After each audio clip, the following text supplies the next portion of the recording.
ස්වාමියෙකුට බිරිඳකගෙන් ලැබෙන ප්‍රිය මනාපම වස්තුව තමයි ඒ ස්වාමියාව ඉක්මවන්නේ නැති එක. වෙන මිනිහෙක් ගැන ඒ මේන මිනිස්සු පිටිපස්සේ යන්නේ නැති එක.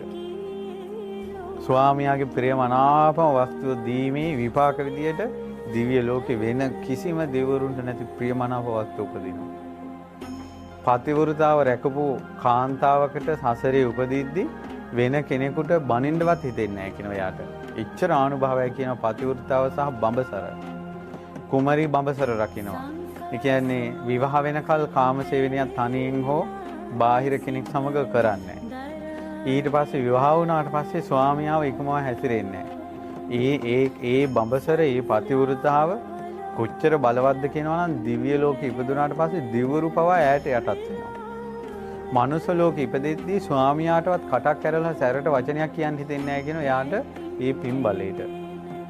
අද ගෙවල් වල මේ තෝතෝ කියලා දෙගොල්ලම මේ රණ්ඩු සරුවල් වෙන එකේ සද්දෙට වචන පිට කර ගැනීමේ විපාක තමයි සංසාරේ බඹසරක් රැකලා නැහැ. ඒ වගේ විපාකම එකිනෙකා යට කරගැනීමෙන් නපුරු වචන කියමින් වාසය කරනවා. මේ බලන්න මේ දෙව්දුව කියනවා මම කරපු එකම පින තමයි කියනවා පතිවෘතාව රැකපු එක.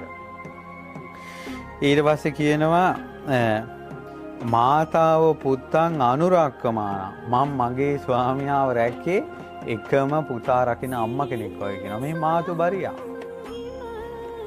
මම මගේ ස්වාමියා දිහා දැක්කේ මගේ දරුවෙක් වගේ කියලා. කොහොමද? ඊට පස්සේ කියනවා කුද්ධා පහන් නාපරුසං අවෝච මනුෂයා කරන වැඩ නිසා මට තරහ ආපු අවස්ථා තියෙනවා කියනවා. කවදාවත් මං කටින් සැරට වචනයක් කියලා නැහැ කියනවා.